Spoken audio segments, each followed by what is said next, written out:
Hi, everyone. Greetings from Detroit, Michigan. I am still here and won't be coming back actually until Friday. So I thought I better tape some stuff, including read aloud, because I knew that you guys were probably going through some serious withdrawal and are dying to find out what happens next in trash. And I actually forgot my trash book at home, but no worries. I have an online version as well, so I'll be reading to you um, from my Kindle online as you sit back, relax, and listen. So, just as a reminder, we left off with Olivia and Gardo going to Culver Prison. They were walking through the prison, and I'm not going to rehash all that because I know you remember the details of just how horrible that situation was. And right where we left off was where who we think to be Gabriela Landres has just walked in the room. Now, Olivia is under the impression that Gabriel is Gardo's grandfather, but we know Gabriel and Gabriel and Gardo have never even met. So this should be an interesting scene. Chapter 5. Olivia still. They asked me to write all of this, but maybe Gardo needs to say a few things as well. I noticed that Gardo, had stood up and moved behind me. I stood up too. Nobody seemed quite sure what to do. Miss Olivia? Said the man. Yes, I said. He blinked. Sit, please, sit. Then he said something in his own language, and the guards helped him to the chair. He was perspiring heavily. I could see moisture all over his forehead, and he found a handkerchief and mopped first his brow, then his face, and then his neck. At last he sat back and smiled. They told me your name, he said. Thank you so much for visiting me. I hope it hasn't been too dreadful for you. It was clearly an effort for him to speak.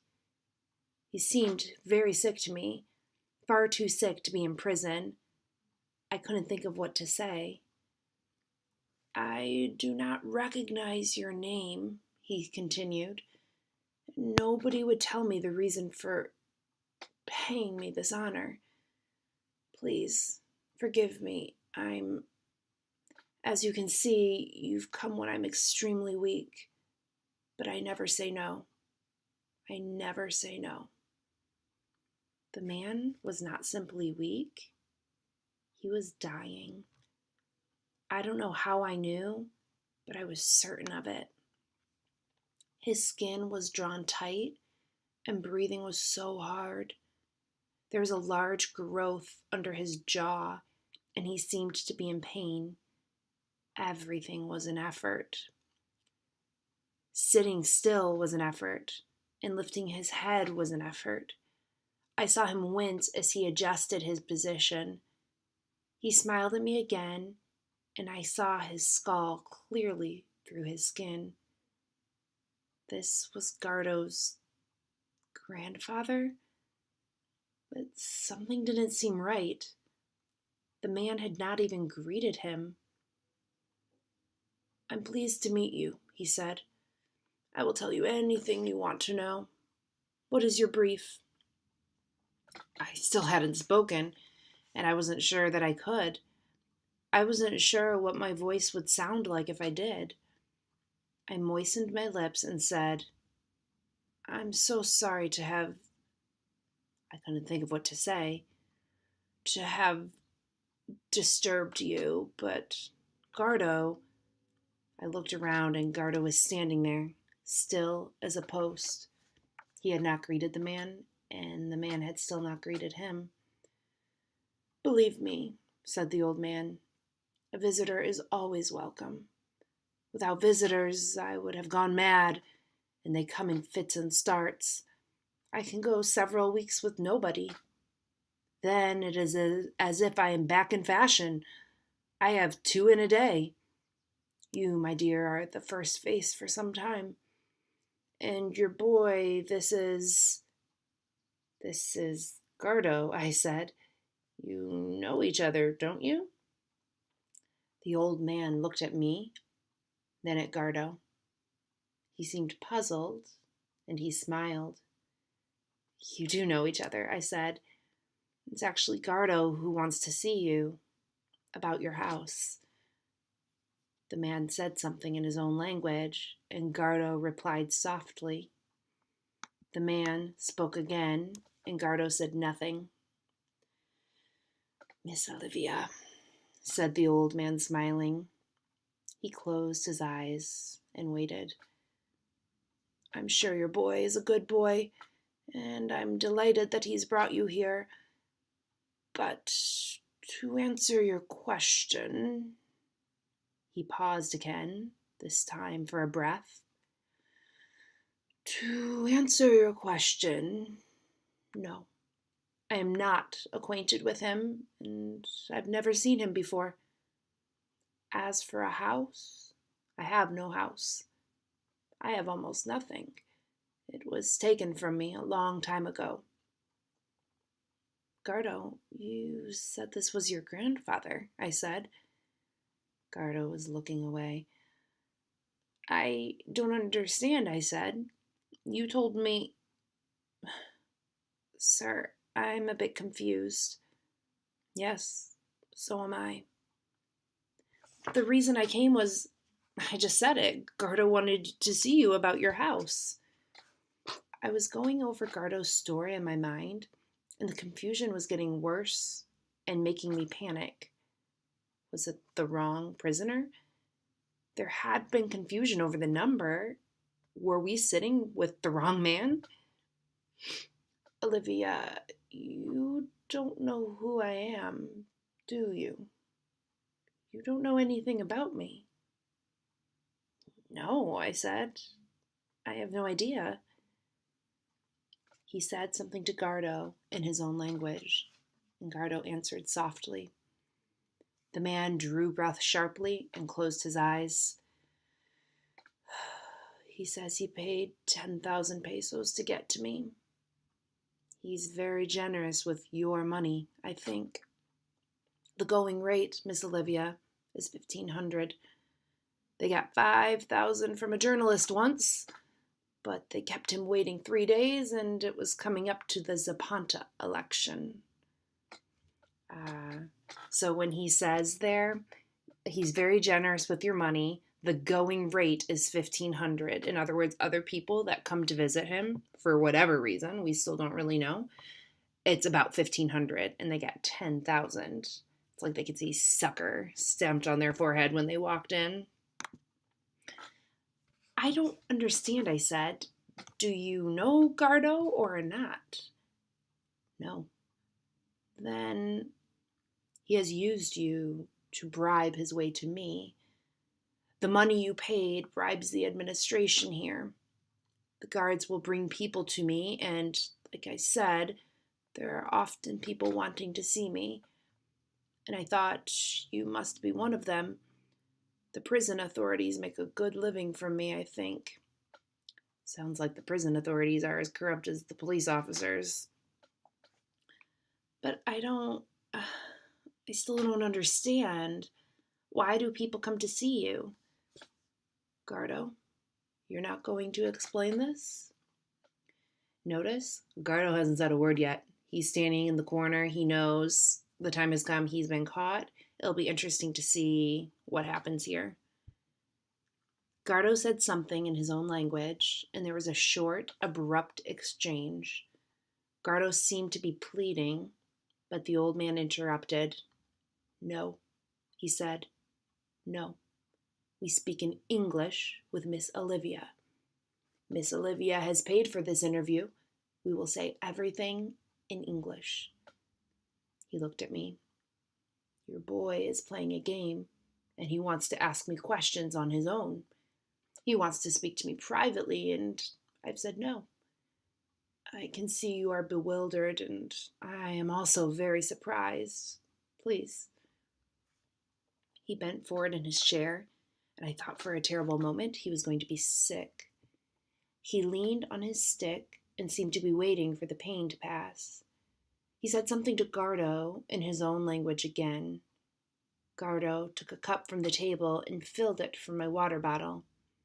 He handed it to the old man, but the old man was shaking. He got a hand to the cup, but Gardo had to keep hold of it and feed it gently up to his mouth. The man clutched the boy's arm.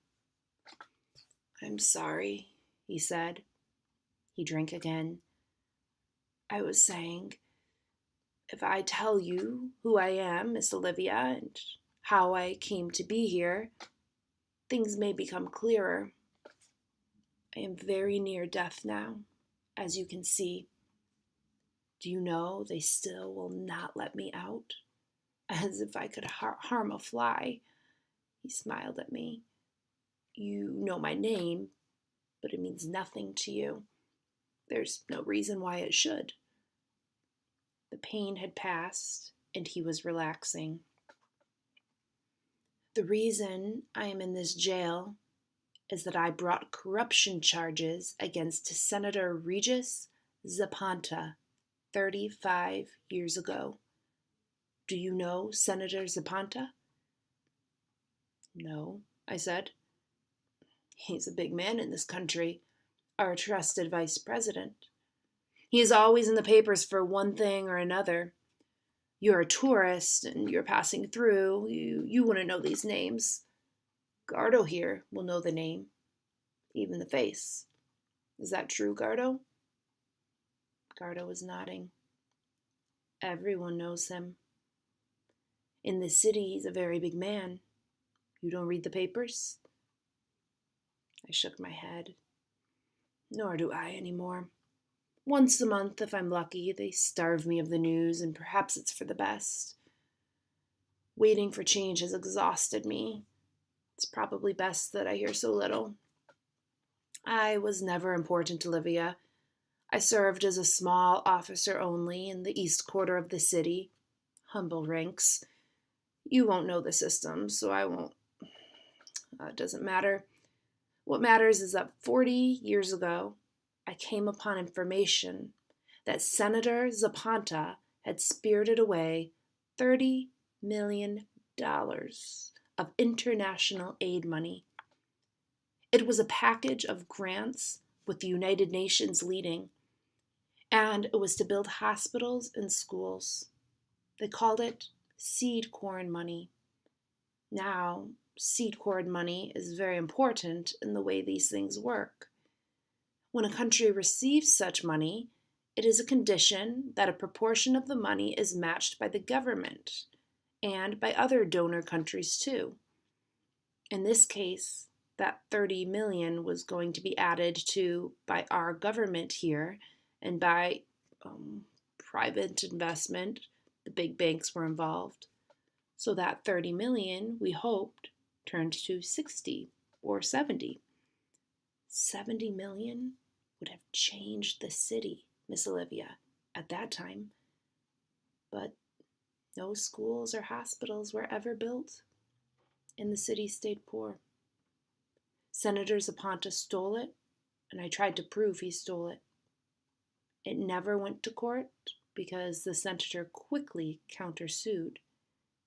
It seemed he had many more friends than I and infinitely more power. I ended up charged and prosecuted. I was convicted. My appeals were laughed at. Life imprisonment. And he paused again and winced with pain. I think the sentence is nearly over.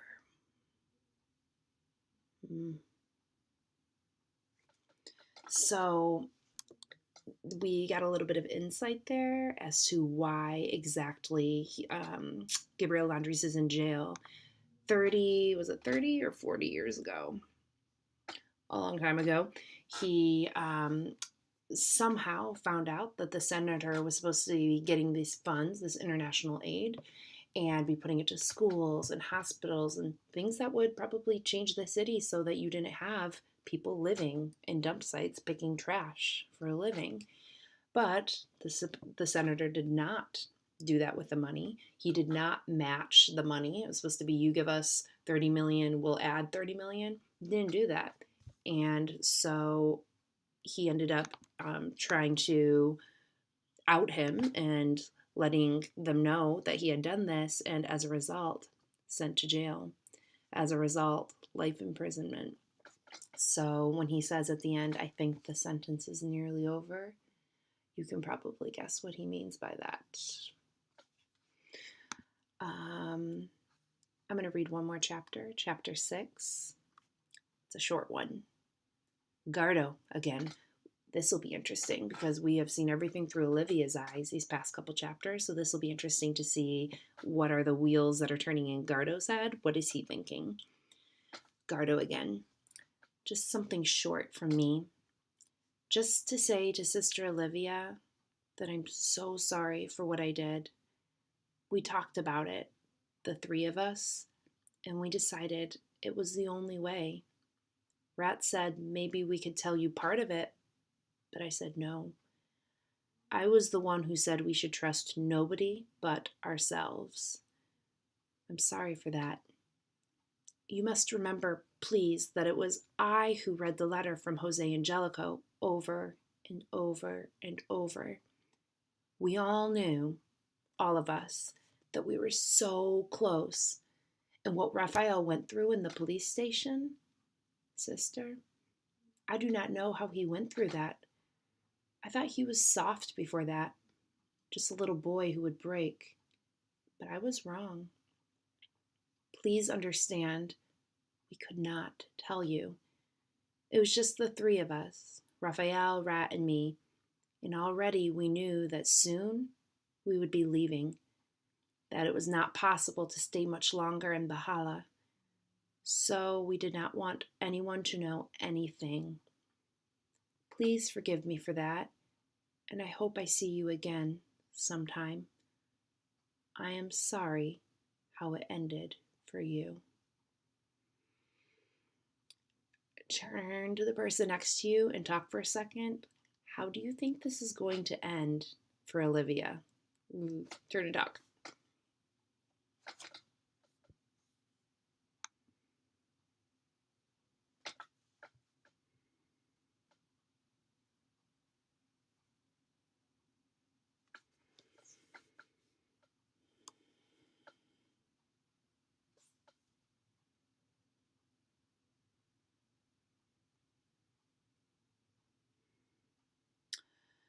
All right, eyes back up here.